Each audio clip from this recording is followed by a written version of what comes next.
ഇടുക്കിയിൽ 9ാം ക്ലാസ് വിദ്യാർത്ഥിയെ ഭീഷണിപ്പെടുത്തി സ്കൂൾ കൗൺസിലറായ അധ്യാപികയ്ക്കെതിരെ ലൈംഗിക പരാതി എഴുതി വാങ്ങി പോക്സോ കേസിൽ കൊടുക്കാൻ ശ്രമിച്ച ചൈൽഡ് ലൈൻ പ്രവർത്തകന് ശിക്ഷ വിധിച്ചു കോടതി.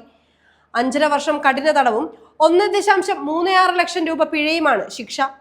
മൂന്നാറിലെ ചൈൽഡ് ലൈൻ പ്രവർത്തകനായ ഇക്കാനഗർ സ്വദേശി ജോൺ എസ് എഡ്വിനാണ് ശിക്ഷ ലഭിച്ചത്.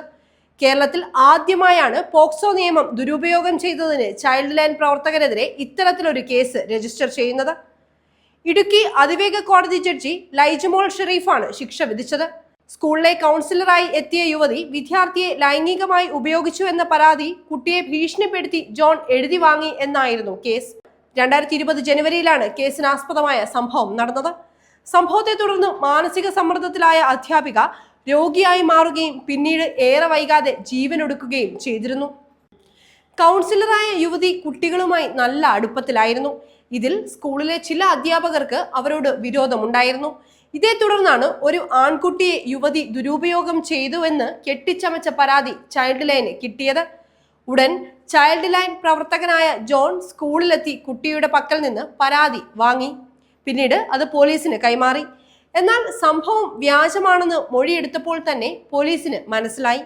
വിദ്യാർത്ഥിയെ ഭീഷണിപ്പെടുത്തി കൗൺസിലർക്കെതിരെ മൊഴി വാങ്ങുകയായിരുന്നു എന്നത് പോലീസിന് വ്യക്തമായി.